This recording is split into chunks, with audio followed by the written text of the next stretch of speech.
Assalamualaikum warahmatullahi wabarakatuh.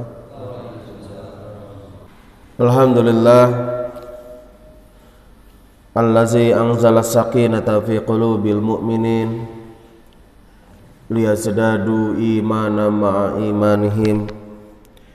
Asyhadu an la ilaha illallah wahdahu la syarikalah wa asyhadu anna Muhammadan abduhu wa rasuluhu allazi la nabiyya ba'dah, amma ba'du.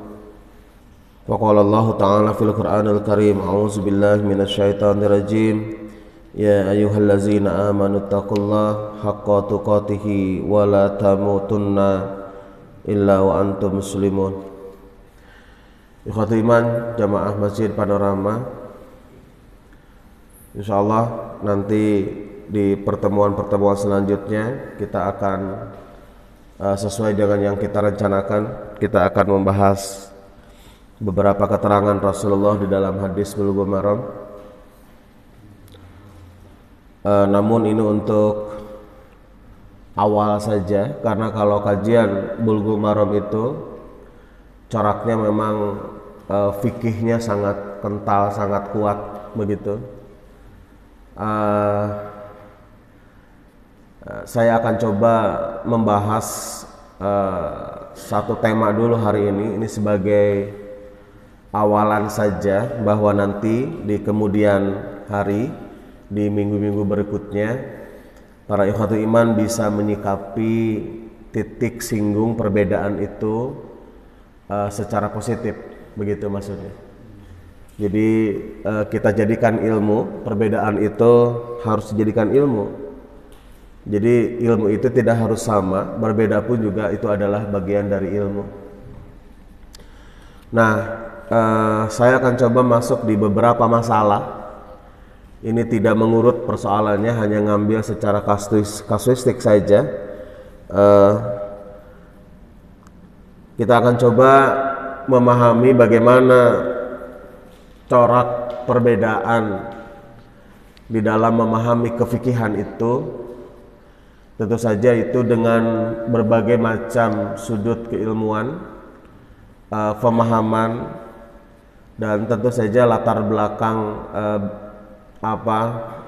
pendidikan yang pernah dialami oleh setiap ulama. Apalagi kalau kita coba mengurut terus ke belakang, para ulama juga ada yang menerima jalur periwayatan satu hadis, juga di sisi yang lain para ulama tidak menerima jalur periwayatan itu, begitu. Dan ini akan sampai pada titik kesimpulan yang sangat berbeda, begitu. Apalagi misalnya yang satu sebagai seorang praktisi ekonomi, maksudnya ada seorang ulama yang dia langsung terjun mencari, jadi kasabnya itu berdagang, begitu. Tapi yang satu dia tidak melakukan praktik berdagang itu, tapi dia tahu teori tentang hukum jual beli. Ini juga akan berimplikasi pada hukum yang berbeda. Apalagi nanti ada dua kesimpulan bahwa ijtihad itu tidak dibenarkan bagi orang awam seperti kita. Jadi kita hanya mandut saja sesuai dengan apa yang sudah disajikan oleh para ulama terdahulu yang terhimpun dalam kelompok ulama mazhab. Namun kemudian juga ada satu prinsip lagi, seseorang juga tidak boleh berpindah mazhab, harus duduk di satu mazhab. Sebagian lagi memahami justru ruang terbuka ijtihad itu sangat luas dan lebar. Apalagi Mu'adz bin Jabal dulu, salah seorang sahabat Rasul, ketika ditanya ketika diutus ke satu daerah, kemudian ditanya apa yang engkau lakukan ketika memutuskan satu hukum, maka jawaban Mu'adz itu, saya akan mengambil langsung dari Al-Quran. Kalau tidak disebutkan dalam Al-Quran seperti apa? Jawaban beliau, saya ngambil dari sunnah Rasulullah. Kalau kemudian tidak didapatkan itu, bagaimana? Saya akan beristihad gitu, dengan dengan pemikiranku yang tetap merujuk kepada aturan Al-Quran dan As-Sunnah. Nah, itu kemudian dilegalkan Rasulullah. Itulah kemudian sebagian mengatakan model istihad ini atau praktik istihad ini masih diperbolehkan gitu. Kita akan coba begini. Ini satu kasus tentang sholat berjamaah kaitan dengan menyertakan bismillah ataupun tidak. Sebetulnya ini jawabannya sederhana kalau di Indonesia. Oh, yang pakai bismillah Syafi'iyah begitu. Yang nggak pakai Malikiyah, selesai masalah gitu. Nah, tapi supaya tidak penasaran, kita bongkar dulu gitu loh. Ya, kita bongkar dulu apa yang menjadi dasar itu. Karena tidak main-main, Imam Masjidil Haram saja itu tidak memakai bismillah gitu. Tidak memakai itu variasi bisa tidak dijaharkan gitu kan, atau bahkan tidak memakai sama sekali bismillah itu. Tapi kemudian ada bahasa menghargai ulama di Indonesia ketika berkunjung ke sini. Di Istiqlal beliau dimulai dari bismillah karena di sini berfaham atau bermazhab Syafi'iyah. Nah, kita coba urutkan beberapa keterangannya. Kita ambil yang pertama dari hadis riwayat Muslim. Hadis riwayat Muslim ini sudah ditetapkan atau dinyatakan kesahihannya. Jadi tidak ada satupun pertentangan tentang hadis ini. Ini diterima dari Anas. Kata Anas, qala, ia berkata, Sholaitu ma'a Rasulillah sallallahu alaihi wasallam. Aku pernah salat bersama Rasulullah. Wa Abi Bakar, wa Umar, wa Utsman. Bahkan tidak hanya dengan Rasulullah, tapi juga dengan Abu Bakar, dengan Umar, dengan Utsman begitu. Pernah bareng salat dengan mereka. Kata Anas gitu. Lalu kemudian falam asma ahadan minhum. Dan aku tidak pernah mendengar satu orang pun di antara mereka yang membacakan yaqra'u, yang membacakan bismillahirrahmanirrahim. Coba Pak, kalau Bapak baca hadis ini, terus hadis ini sahih, kira-kira apa yang Bapak lakukan? Ini mah jangan kesana kesini ya. Ini mau baca ini aja, baca hadisnya saja. Jangan kemudian kita mengatakan, oh kan ada dalil yang lain. Gak usah, ini baca aja, baca yang ini. Kemudian kita rujuk pada kitab yang aslinya, kitab Sahih Muslim. Ketika membaca hadis ini, maka saya yakin kesimpulan kita sama. Rasul tidak membaca bismillah, Abu Bakar tidak membaca bismillah, Umar tidak membaca, Utsman tidak membaca. Itu kan pentolan-pentolan begitu loh. Para imam lah begitu, generasi berikutnya. Wajar kalau Masjidil Haram imam di sana merujuk ke sini. Jadi bukan sekedar malikiyahnya, bukan. Tapi memang basicnya ini dasarnya. Gitu. Nah, kita coba perkuat dengan keterangan yang lain. Kan palam asma itu kan tidak jelas ya Pak ya. Tidak mendengar teh apakah bismillahnya yang tidak terdengar itu teh. Tuh, mulai nih. Mulai kita menyimpulkan ke sana ke sini. Ini teh bisa jadi tidak terdengar bismillahnya. Atau bisa jadi memang Rasulullah dengan sahabat tidak membaca bismillah ini, kan begitu. Nah, kita coba rujuk di beberapa keterangan yang lain. Zada Muslim, tapi Imam Muslim dengan tegas memberikan tambahan tentang palam asma itu la yadkuruna. Tidak membaca, Pak. Tidak menyebutkan sama sekali bismillahirrahmanirrahim fi awal qiraah wala fi akhiriha. Mau di awal, mau di akhir, mau rakaat pertama ataupun yang terakhir juga Rasul tidak membacakan itu. Para sahabat tidak membacakan. Satu. Berarti bukan persoalan tidak terdengar, memang tidak dibacakan. Yang kedua, wa fi riwayatin li Ahmad wan Nasa'i wa Ibnu Khuzaimah. Ahmad, Nasa'i, Ibnu Khuzaimah itu adalah perawi hadis, Pak. Mereka menyebutkan la yajharuna bismillahirrahmanirrahim. Oh, itu mah tidak dijaharkan menurut tiga imam ini. Tuh Pak, selieur ka urangnya segitu. Tidak dijaharkan. Wa fi ukhra li Ibnu Khuzaimah, bahkan Ibnu Khuzaimah mengatakan kanu yusirrun. Bukan tidak membaca bismillah tapi mensirkan, katanya begitu. Nah, ini pendapat-pendapat ya loh Pak. Pendapat-pendapat para ahli hadis gitu. Ini bukan masuk kepada para imam mazhab, karena imam mazhab juga merujuk kepada hadis periwayatan ini. Mau imam siapapun, mau madhab apapun, pasti merujuknya ke situ Pak, keterangan-keterangan ini. Makanya kalau kita misalnya bersandar kepada madhab, maka di madhab itu pasti akan menjelaskan ini dalilnya, ini keterangannya. Yang kita ambil bukan dalil itu rata-rata di kita, tapi fatwa mazhab ini, putusan instannya gitu loh. Sedangkan para imam mazhab merujuknya ke sana gitu loh, kepada jalur-jalur periwayatan itu. Makanya kalau Imam Malik menerima hadis bahwa Rasulullah setelah berwudu mencium Aisyah, tapi jalur Imam Syafi'i tidak menerima itu, maka akan terjadi dua kesimpulan. Kata Imam Malik, bersentuhan tidak masalah setelah wudu. Kata Imam Syafi'i, sebaiknya hati-hati, jangan, dan itu bisa membatalkan wudu. Jadi lebih kepada ikhtiyat, lebih kepada kehati-hatian gitu loh.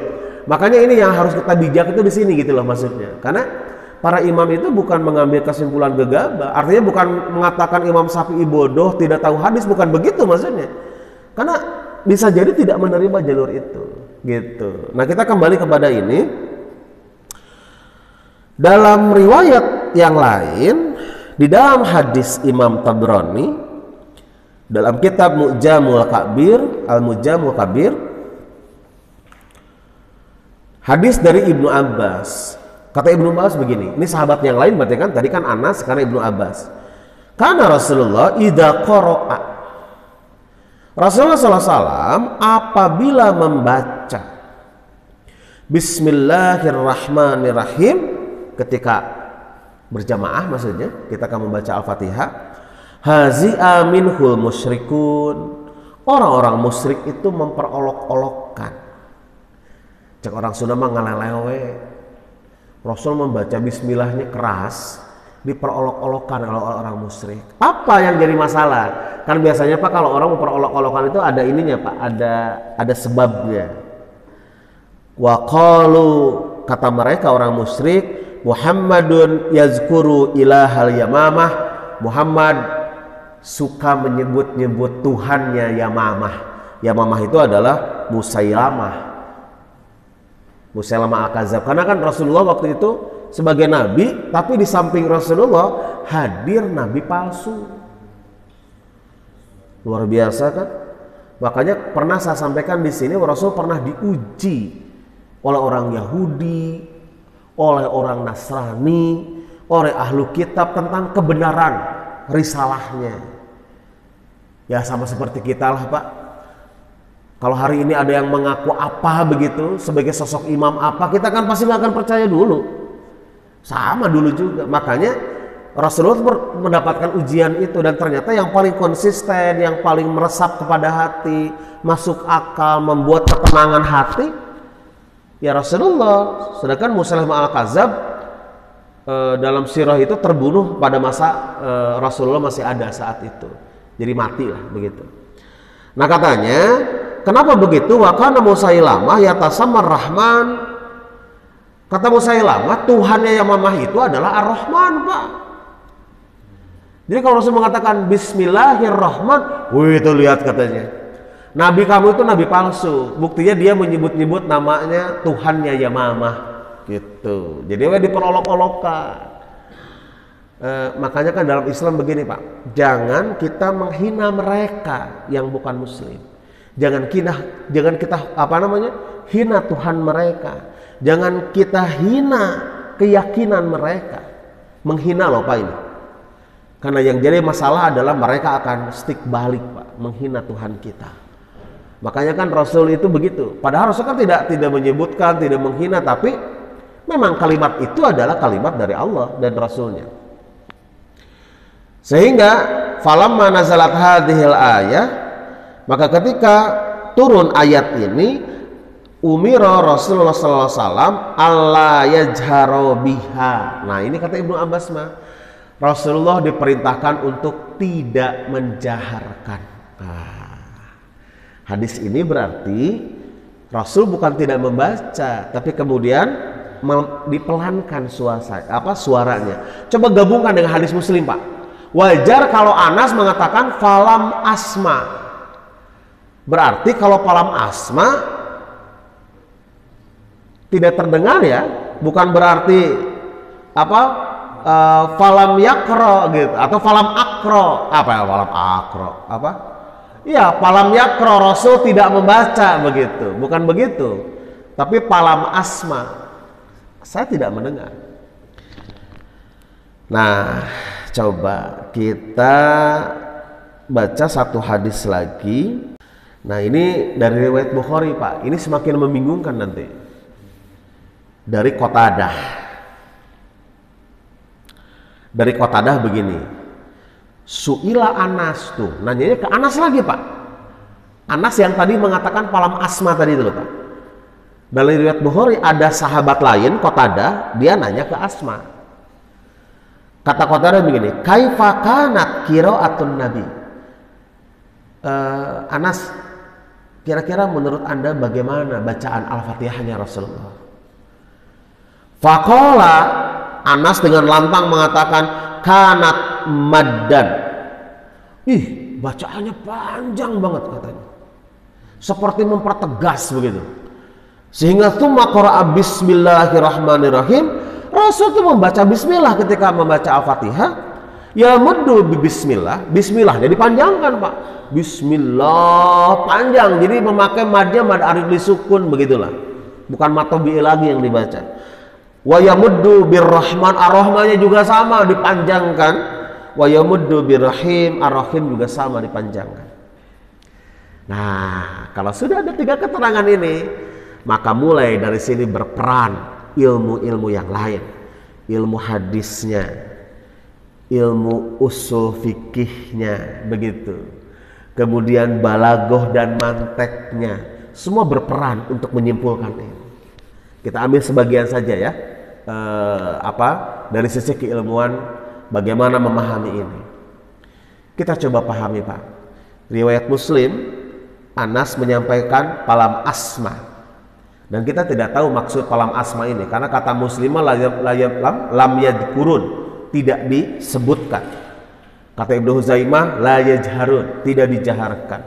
Bahkan kanu yusirrun, mereka mensirkan. Lalu kemudian dalam riwayat Tabrani ada ilatnya, Pak. Ada sebabnya. Kenapa sampai Rasul tidak membaca bismillah atau tidak menjaharkan itu? Karena masalahnya Allah memerintahkan untuk tidak menjaharkan itu. Karena masalahnya diperolok-olok oleh mereka. Nanti khawatir mengganggu kepada keajegan atau kualitas keimanan dari setiap para sahabat yang sedang sholat. Nah, lalu kemudian dalam riwayat Bukhari justru Anas sendiri yang mengatakan bahwa Rasul itu membaca bismillah dan bismillahnya dipanjangkan. Berarti yang pertama, hadis-hadis ini bukan ta'arud, dalam istilah hadis itu bukan bertentangan, tapi justru saling mengisi, Pak. Ini yang disebut dengan thoriqatul jam'i, diadu manis, digabungkan semuanya. Jadi jangan begini kesimpulannya, cenah teu maca dalil, yang maca ada dalilnya, sudahlah selesai. Bukan begitu kesimpulannya. Karena Rasul kan cuma satu masalahnya. Coba kita pahami dulu dalam sudut pandang ilmu hadis. Ternyata ketika digabungkan, Rasul, kata Anas, tidak diperdengarkan, ada masalah di sana. Ada ilatnya, ada sebabnya. Sebabnya adalah diperolok-olokkan. Pertanyaannya, kalau ilatnya hilang bagaimana, Pak? Sebabnya hilang. Kayak hari ini ada nggak orang yang memperolok-olokkan kalau baca bismillah? Nggak ada ya, Pak. Berarti kalau tidak ada, berarti kembalikan ke awal bahwa Al-Fatihah itu ada bismillah. Nah, lalu kemudian ketika dipertegas, kenapa kata Anas Rasul memanjangkan itu, sepertinya Rasul teh ingin mempertegas kepada para sahabat harus dibaca bismillah itu. Makanya Rasul bacanya panjang. Nah kira-kira kita boleh nggak baca panjang kayak begitu? Ya kita mah normal saja, biasa seperti membaca bismillah. Kenapa? Karena Rasul memanjangkan itu ingin memberikan taukid gitu, penguat. Kemarin kan tidak dibaca ya, seperti tidak dibaca bismillah. Nah sekarang setelah Yamamahnya meninggal dunia, Musalimah Al-Kadzabnya mati, maka Rasul kemudian seperti mempertontonkan bacaan itu, sehingga para sahabat harus paham dan harus satu pemikiran gitulah, satu rasa begitulah, bahwa Al-Fatihah itu harus memakai bismillah tuh. Jadi gitu kesimpulannya.